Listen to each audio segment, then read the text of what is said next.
नमस्कार साथियों, इस वीडियो में आप सभी का स्वागत है। और आज की इस वीडियो में हम बात करने वाले हैं सरकारी टीचर बनने के लिए 12th के बाद क्या करें इसके बारे में। यानी कि 12th के बाद गवर्नमेंट टीचर बनने का प्रोसेस क्या रहता है, कौन सा कोर्स करना होगा, आपको कितने परसेंट मार्क्स होने चाहिए, कौन सा एग्जामिनेशन देना होगा, इन सभी चीज़ों के बारे में हम आपको डिटेल से बताने वाले हैं। अगर आप जानना चाहते हैं तो लास्ट तक बने रहिए।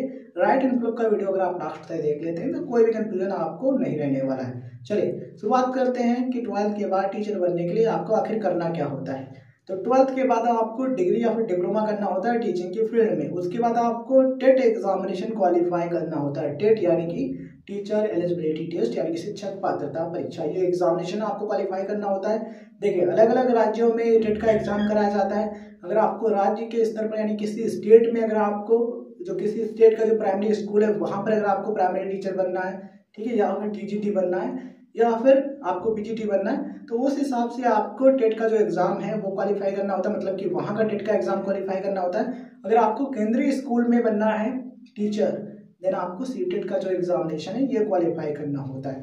तो आपको देखना है कि हमें कहाँ पर बनना है, ठीक है, उस हिसाब से आप टेट एग्जामिनेशन क्वालिफाई कर सकते हैं, या फिर आप सीटेट और स्टेट लेवल का टेट एग्जाम दोनों क्वालिफाई कर सकते हैं। दोनों अगर आप क्वालिफाई करते हैं तो उसका फायदा क्या है, उसका फायदा ये कि जो सेंट्रल लेवल पर यानी कि जो केंद्रीय स्कूल होंगे वहां पर जो टीचर की वैकेंसी आएगी आप उसमें भी अप्लाई कर पाएंगे। और स्टेट लेवल का एग्जामिनेशन अगर आपने क्वालिफाई किया है, टेट एग्जाम क्वालिफाई किया है, तो स्टेट लेवल पर जो भर्ती आएगी टीचर की आप उसमें भी अप्लाई कर पाएंगे। ठीक है, आई होप आपको चीजें बेहतरीन तरीके से समझ में आ रही होंगी। तो टेट एग्जामिनेशन क्वालिफाई करने के बाद आपको टीचर की भर्ती में अप्लाई करना होता है। शिक्षक भर्ती जब निकलेगी तो उसमें आपको अप्लाई करना होगा, फॉर्म भरना होगा, और उसके बाद जो एग्जामिनेशन का डेट है उस एग्जामिनेशन की डेट पर वहाँ पर उपस्थित होकर एग्जाम आपको देना होगा। एग्जामिनेशन अगर आप क्वालिफाई कर लेते हैं, अच्छे नंबर आते हैं, देन आप सेलेक्ट हो सकते हैं सरकारी टीचर के तौर पर। ठीक है, और सरकारी टीचर के तौर पर आप काम कर सकते हैं। तो ये प्रोसेस रहता है टीचर बनने का। अब प्राइमरी टीचर बनने के लिए क्या करना होगा, कौन सा कोर्स करना होगा, टीजीटी बनने के लिए, पीजीटी बनने के लिए, असिस्टेंट प्रोफेसर या फिर प्रोफेसर बनने के लिए क्या करना होगा, आइए डिटेल से हम इस टॉपिक पर बात करते हैं। तो 12th के बाद अगर आपको प्राइमरी टीचर बनना है कि किसी प्राइमरी स्कूल में पढ़ाना है, देन आपको डीएलएड या फिर बीटीसी या फिर आपको टीएड या फिर बीएलएड करना चाहिए। अब यहाँ पर एक सवाल ये भी आता है कि प्राइमरी टीचर बनने के लिए 12th के बाद कौन सा कोर्स ज्यादा अच्छा रहेगा।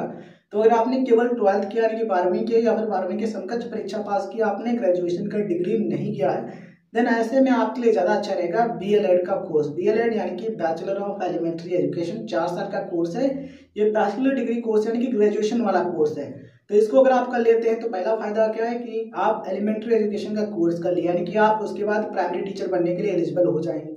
दूसरी चीज, बीएलएड अपने आप में एक बैचलर डिग्री कोर्स है, यानी कि ग्रेजुएशन का कोर्स है, तो अलग से ग्रेजुएशन करने की भी आपको जरूरत नहीं है। ठीक है, तो बीएलएड जो है 4 साल का डिग्री कोर्स है, इसको करते हैं तो आप प्राइमरी टीचर बनने के लिए भी एलिजिबल हो जाते हैं और आपके पास ग्रेजुएशन की डिग्री भी हो जाती है।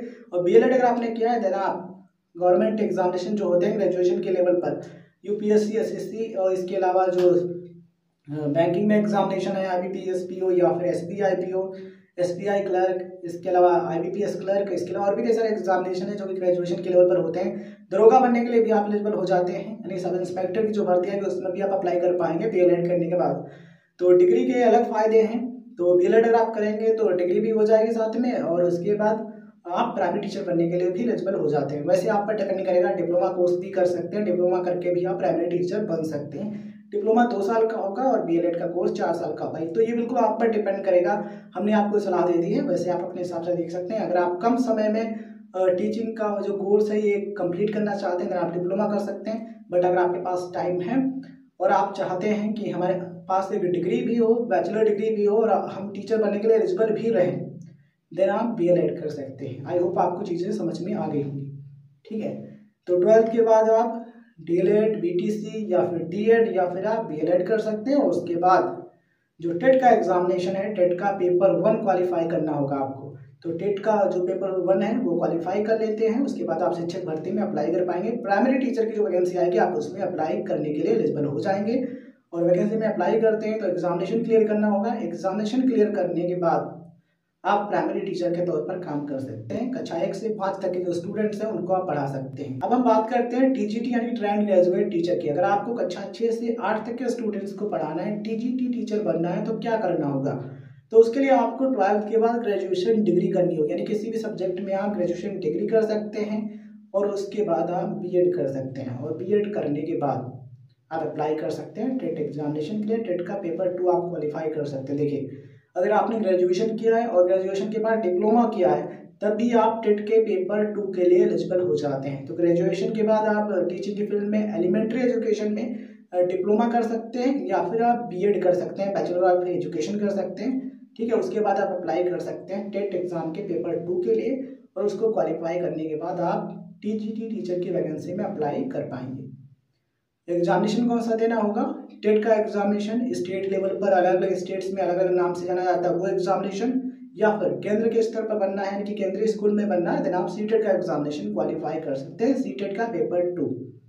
और यहाँ पर ध्यान रखिए, अगर आप बीए बीएड या फिर बीएससी बीएड इस तरीके का जो इंटीग्रेटेड कोर्स होता है ये भी आप कर सकते हैं। इसमें क्या होता है, आपको ग्रेजुएशन की डिग्री मिलती है प्लस बीएड की भी डिग्री मिलती है। तो इनकी जो ड्यूरेशन होती है वो लगभग 4 साल होती है।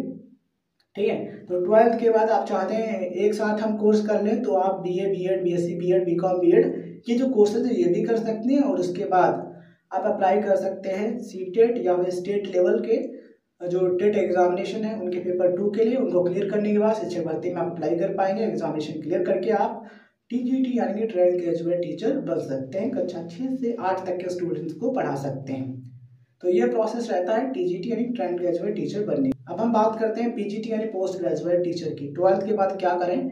तो 12th के बाद आपको सबसे पहले ग्रेजुएशन डिग्री करनी होगी, उसके बाद बीएड आप कर सकते हैं और बीएड करने के बाद आप पीजी कर सकते हैं यानी पोस्ट ग्रेजुएट डिग्री। जैसे कि आप एमए कर सकते हैं, एमकॉम कर सकते हैं, एमएससी कर सकते हैं, एमटेक कर सकते हैं या फिर कोई अदर डिग्री आप कर। यहाँ पर आपका सवाल ये हो सकता है सर हम 12th के बाद बीए बीएड या फिर बीएससी बीएड बीकॉम बीएड ये जो कोर्सेज हैं ये कर सकते हैं? तो डेफिनेटली कर सकते हैं।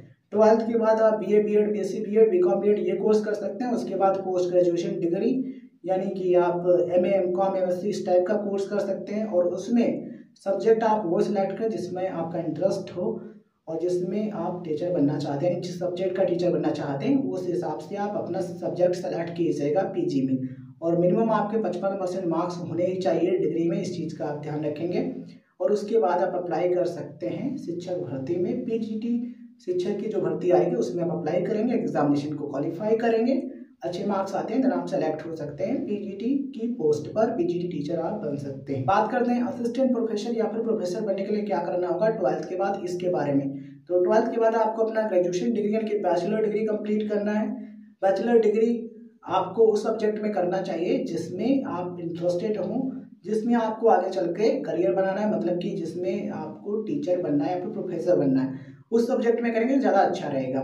ठीक है, तो उस हिसाब से आप अपना बैचलर डिग्री जैसे कि BA BSc BCom BTech BCA या फिर कोई अदर डिग्री जो आप करना चाहते हैं आगे चल के, जिसमें आप अपना करियर बनाना चाहते हैं, जिस फील्ड में जिस विषय में, ठीक है, तो उस हिसाब से आप अपना सब्जेक्ट चूज करेंगे ग्रेजुएशन का। उसके बाद आप अपना पोस्ट ग्रेजुएशन करेंगे। पोस्ट ग्रेजुएशन यानी कि मास्टर डिग्री करेंगे।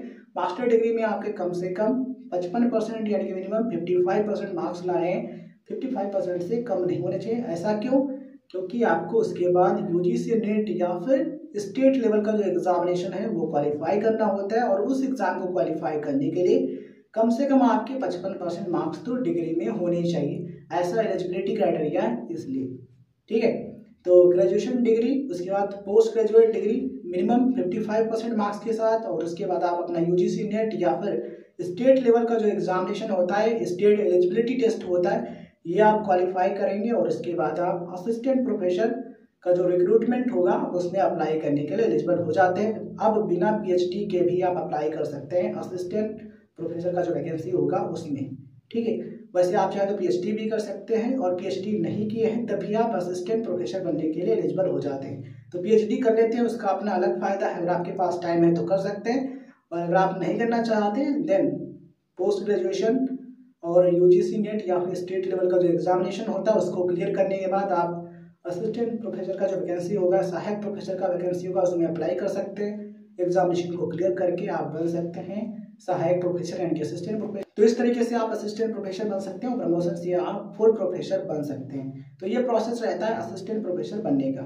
आई होप आपको जानकारी समझ में आई होगी। ये वीडियो जानकारी आपको पसंद आई हो तो इस वीडियो को लाइक करें, उन दोस्तों के साथ आप जरूर शेयर करें जो कि जानकारी प्राप्त करने में रुचि रखते हैं। और अगर आपने अभी तक चैनल को सब्सक्राइब नहीं किया तो देर किस बात की, सब्सक्राइब कीजिए, नोटिफिकेशन के बेल पर क्लिक कीजिए जिससे आपको वीडियोज का नोटिफिकेशन मिलता रहे। और वीडियो को उन दोस्तों के साथ शेयर जरूर कीजिए जो कि एजुकेशनल वीडियोस देखना पसंद करते हैं और वे असिस्टेंट प्रोफेसर या फिर किसी भी लेवल का टीचर बनना चाहते हैं, टीजीटी या फिर प्राइमरी या फिर पीजीटी या फिर प्रोफेसर बनना चाहते हैं। इस वीडियो के बारे में आपकी क्या राय है कमेंट सेक्शन में हमें जरूर बताइए और हम आपसे मिलते हैं किसी नए वीडियो में नए टॉपिक के साथ। धन्यवाद। जय हिंद, जय भारत।